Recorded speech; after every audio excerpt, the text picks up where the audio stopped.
దెయ్యాలు నిజంగా ఉన్నాయా అనే ప్రశ్న వేల సంవత్సరాలుగా మనుషుల మెదడును తొలిచే ఒక పెద్ద మిస్టరీ.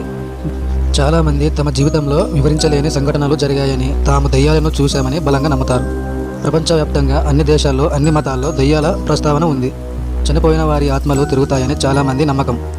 శక్తిని సృష్టించలేము, నాశనం చేయలేము అనే సూత్రం ప్రకారం మనిషి చనిపోయాక ఆ శక్తి ఆత్మ రూపంలో ఉంటుందని కొందరు వాదిస్తారు. దీనిని మనం ఎప్పుడు అనుభవిస్తామంటే విపరీతమైన భయం, ఒంటరితనం లేదా మానసిక ఒత్తిడి వల్ల మన మెదడు అభూత కల్పనలను నిజమని నమ్మిస్తుంది. ఏదైనా ఆకారాన్ని చూసినప్పుడు మన మెదడు దానికి ఒక ముఖాన్ని లేదా తెలిసిన రూపాన్ని ఆపాదించడం. మనిషి వినలేని అతి తక్కువ ఫ్రీక్వెన్సీ శబ్దాలు మనలో ఆందోళనను, భయాన్ని కలిగిస్తాయి. కొన్నిసార్లు కళ్ళల్లో వణుకు పుట్టించి నీడలు కనిపిస్తున్నట్లు భ్రమ కలిగిస్తాయి. దయ్యాలు ఉన్నాయా లేదా అనేది పూర్తిగా మీ వ్యక్తిగత నమ్మకం మీద ఆధారపడి ఉంటుంది. మీరు తార్కికంగా ఆలోచిస్తే అవి లేవని అనిపిస్తుంది, అనుభవాలను నమ్మితే ఉన్నాయని అనిపిస్తుంది.